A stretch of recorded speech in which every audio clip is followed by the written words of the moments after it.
So mga tol, mamaya na po ang laban ni Japanese top 9 pound for pound ranking Kenshiro Teraji sa baluarte niya sa bansang Japan. Dedepensahan po niya ang kanyang Unified WBA at WBC Flyweight World title sa Amerikanong si Ricardo Rafael Sandoval. Yan na po ang pangalawang depensa niya sa titulo niya mula na masungkit po niya yang kay Christopher Rosales. Sa weigh-in nga mga tol, tumimbang po itong si Kenshiro Teraji ng 50.6 kg habang tumimbang naman po si Ricardo Sandoval ng 50.7 kg. Pumapangatlo nga po itong si Kenshiro Teraji sa pinakamagaling na Japanese champion. Nahahanay siya kina Naoya Inoue at Junto Nakatani. Samantala, sa update naman po ng pound for pound list ranking, nakapasok na po si Shakur Stevenson sa top 10 ranking ng pound for pound matapos ang magandang pinakita niya sa laban dito kay William Cepeda nito lang July 13. Pinatalsik po niya sa pwesto si David Benavides. Hindi naman nabago yung ranking ng ibang fighters. Bukod tanging si Benavides lang po ang napatalsik at pumalit itong si Shakur Stevenson. Sa kabilang banda naman mga tol,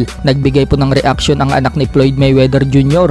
pagkatapos ng laban ni Pacquiao versus Barrios. Kung marami ang naniniwalang panalo si Manny Pacquiao dito kay Barrios, mukhang baliktad po ang pananaw nitong anak ni Mayweather. Sinabi po kasi niya na ma-interview po siya ng Fight Hype. Bagamat medyo mabagal na daw si Pacquiao, maganda naman daw ang pinakita nito sa laban. Pero para sa kanya, panalo daw si Mario Barrios kay Manny Pacquiao. 4 rounds nga lang daw ang nakuha ni Pacquiao, habang 8 rounds daw ang nakuha ni Barrios. So mukhang siya lang po ang naiiba ng opinion sa lahat. Halos karamihan kasi sinasabi na panalo si Manny Pacquiao. May nagsasabi naman na tabla. Pero itong anak ni Mayweather, mukhang malabo yung mata.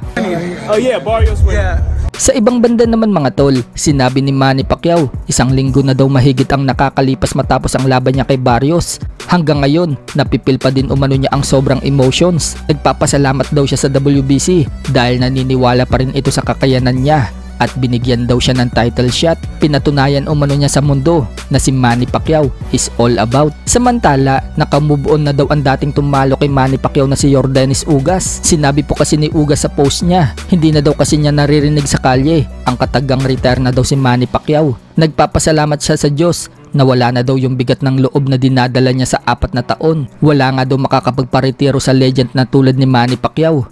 Magre-retiro daw si Manny Pacquiao kapag ginusto niya at ginusto ng kanyang pamilya. Ngayon, naka-move on na daw siya. Nag-post nga din po ng picture si Ugas mga tol. Patunay daw yan na styles make fights. Tinalo daw kasi ni Manny Pacquiao itong si Turman. Tinalo naman daw ni Turman si Barrios.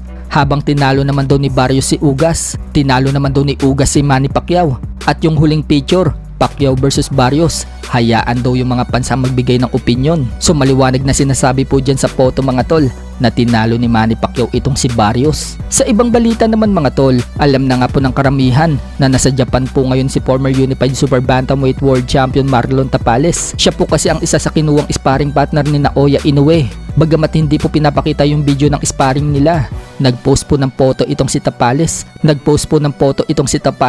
Pagkatapos ng sparring nila ni Inoue. So mukhang nagkabigayan po silang dalawa. Makikita po kasi sa picture mga tol na parehas may tama yung mata nila. Si Tapales, namumula ang bandang ibaba ng kaliwa niyang mata at kilay, habang si Naoya Inoue naman mga tol, namamaga ang kaliwang mata. Pero kahit na nagkabigayan sila, mukhang magkaibigan na ang dalawa. Ang ganda po kasi ng ngiti nila noong nagpa-picture itong si Tapales.